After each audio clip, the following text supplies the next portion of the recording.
Welcome to Bible Fiber. I am Shelley Neese, president of the Jerusalem Connection, a Christian organization devoted to sharing the story of the people of Israel, both ancient and modern. One thing that makes reading the Hebrew Scriptures difficult is that while the Bible is telling the story of one people, the Israelites, other ancient people groups enter and exit the scene.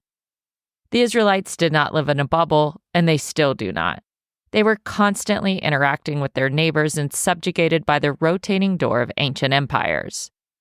In our effort to be more informed Bible readers, we are doing a mini-series on the peoples of the Bible. Today's history lesson is on the Edomites. The Edomites are unique in our mini-series because much of what we know about them is from the Bible.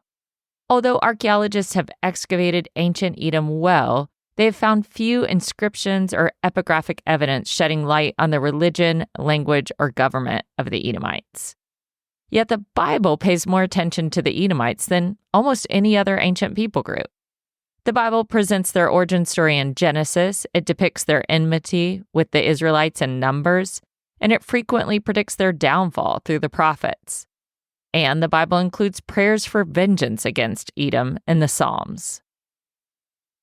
Ancient Edom was in the mountainous region in modern-day Jordan and southern Israel that extends from the southern part of the Dead Sea to the Gulf of Aqaba. The capital city of Edom was Basra. Selah was another important Edomite city, also known as Petra. However, the beautiful rock-cut architecture that landed Petra on the list of UNESCO's World Heritage Sites was not Edomite, but Nabatean. According to the account in Deuteronomy, Yahweh was directly responsible for the gifting of Mount Seir to Esau's descendants, and Yahweh aided the Edomites in defeating her enemies. Indeed, the Edomite territory was an awe and a wonder. The rugged terrain and protective cliffs created natural defenses for the kingdom, making it almost impenetrable to attack. On the flip side, the combination of desert and rock made it a tough place to cultivate or sustain water supplies. Despite the challenging terrain, Edom was strategically along important trade routes that connected the Arabian Peninsula, the southern Levant, and Egypt. And this made Edom a key player in regional trade, and the control of trade routes contributed to their economic significance in the region. What they lacked in agriculture, they made up for with copper resources. Archaeologists have identified ancient mining operations in the Edomite region, and the copper industry played a crucial role in their economy. The Torah relates two encounters between the Edomites and Israelites during the 40 years of wilderness wanderings. In Deuteronomy 2, the Israelites needed to pass through Edom on the King's Highway to enter the Promised Land. Yahweh instructed them to avoid battling with the Edomites.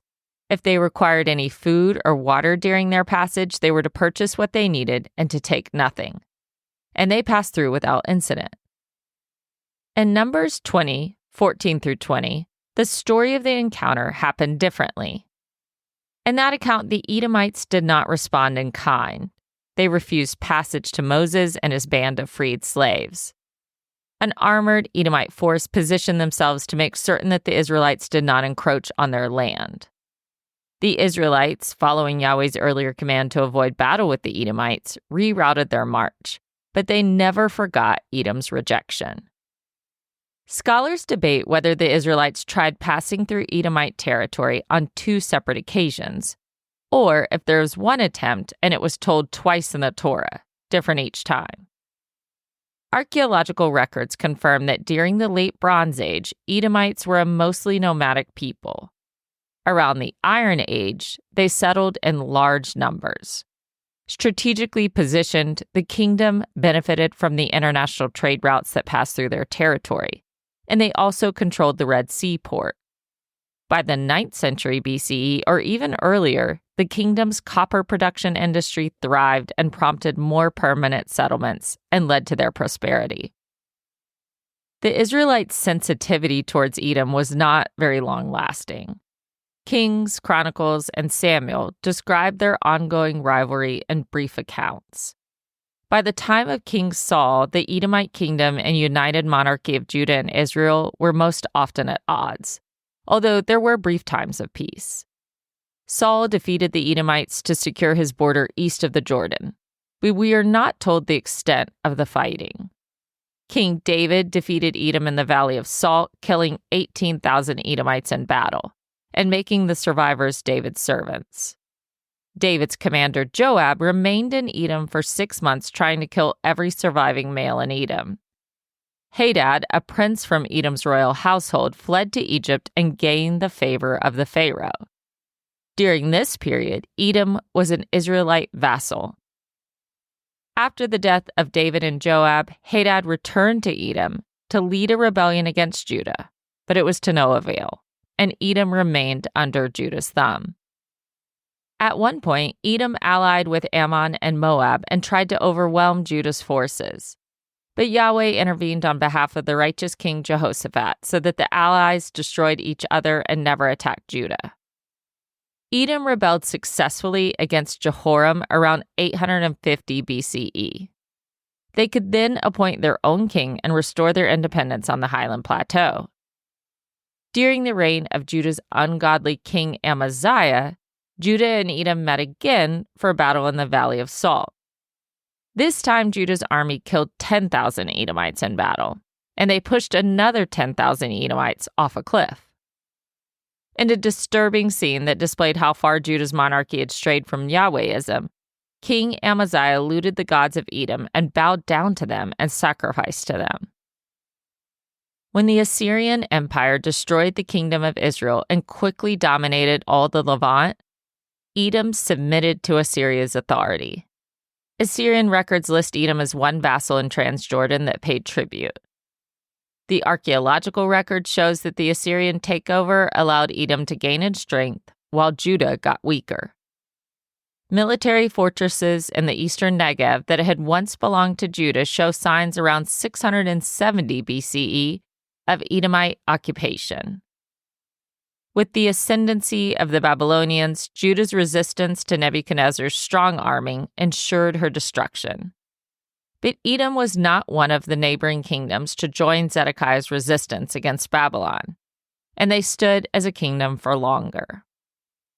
This marks the probable moment that Obadiah stepped onto the stage. The prophet seems to have been an eyewitness to the Babylonians' destruction of Jerusalem and ravaging of the first temple. Obadiah had no stomach for Edom's participation in the destruction of her own kin. Other biblical accounts confirm Obadiah's witness. The Hebrew scriptures contain several accounts of Edom's lack of compassion. Amos, Obadiah, Ezekiel, Lamentations, Jeremiah, Isaiah, and Psalms all tell the same story. Edom's lack of compassion and her gloating over Judah in her weakest moment disgusted them. Amos blamed Edom and his oracle for exploiting their old enmity and attacking their own kin with no mercy. Ezekiel blamed Edom for taking vengeance on the house of Judah. They not only pillaged Jerusalem's smoldering ruins, but they also blocked the way for the fleeing Jewish refugees and turned them over to Babylon. The psalmist in exile held on to a haunting memory of Edom's calls for further destruction in Jerusalem. He said, "Remember, O Lord, against the Edomites the day of Jerusalem's fall, how they said, tear it down, down to its foundations." Loyalty was crucial in the tribal culture of the ancient Near East. The Bible used the language of brotherhood and kinship in every mention of Israelite and Edomite encounters. The Deuteronomist was the most explicit. "You shall not regard an Edomite with abhorrence, because he is your brother." How did the Bible's brotherhood language about Edom turn into severe oracles of judgment? According to Amos, the Edomites were to blame for rejecting their covenant of kinship. Predictions of Edom's complete doom pop up throughout the prophets. Amos predicted her fiery destruction. Obadiah foretold complete pillaging. Ezekiel elaborated on the extent of the desolation. Isaiah painted a picture of bloody slaughter. And Jeremiah described it all as drinking the cup of Yahweh's wrath. Ezekiel swore that because Edom did not hate bloodshed, bloodshed will pursue you. Within a few decades of Jerusalem's fall, in 554 BCE, the prophecies came true. The last Babylonian king, Nabonidus, captured and set aflame Edom's fortress city, Basra. By the 4th century BCE, nomadic groups pushed the Edomites out of their ancestral territory, and they began migrating westward. During the Roman period, Nabateans settled in the mountainous terrain that had once been home to the Edomite kingdom. The Nabateans built the now famous city of Petra, maximizing the strategic trading position of their new settlement for their own economic ambitions. By the Hellenistic period in Israel, Edomites were no longer mountain dwellers. They lived on as a distinct people group, and they adopted the Greek form of the name Edom, Edomia, and they became known as the Edomians. In the story of Hanukkah, the Maccabean leader John Hyrcanus launched a religious purge after shaking off the Greek oppressors. Part of his missionizing by the sword included the forceful conversion of the Edomians, including their forced circumcision. King Herod I, also known as Herod the Great, is the most well-known Edomian from the Roman era. King Herod I is infamous to Christians because of his role in the nativity account in the Gospel of Matthew. After the birth of Jesus, the Magi from the east paid a visit to King Herod in their attempt to locate the King of the Jews. Rome appointed King Herod as king, but he was a Jewish convert and descendant of Judah's ancient enemy.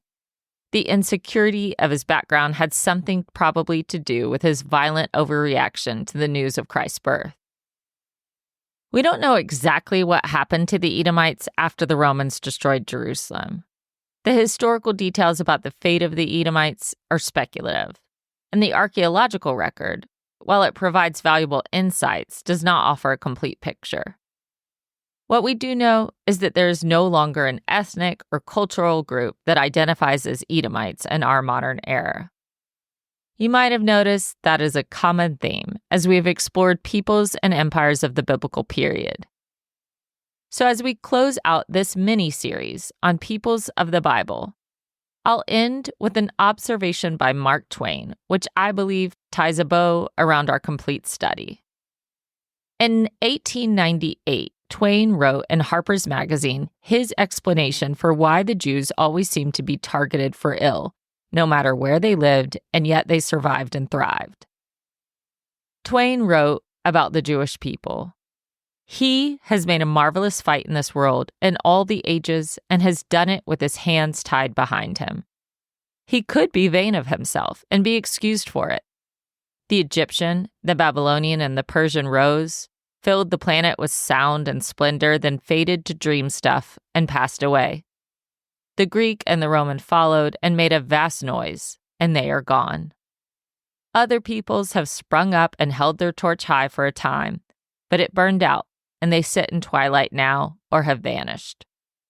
The Jews saw them all, beat them all, and is now what he always was, exhibiting no decadence, no infirmities of age, no weakening of his parts, no slowing of his energies, no dulling of his alert and aggressive mind. All things are mortal, but the Jew, all other forces pass, but he remains. What is the secret of his immortality? That's a wrap on our Peoples of the Bible mini-series, and thank you for listening. Next week, we start our first major prophet, Ezekiel. Get ready for the bizarre and spiritual journey alongside the exiled priest turned prophet. For the show transcript, go to our blog or sign up for our emails at thejerusalemconnection.us. Send me a message, I'll respond. Bible Fiber is available on YouTube or wherever you listen to your podcast. I'm Israel Chai.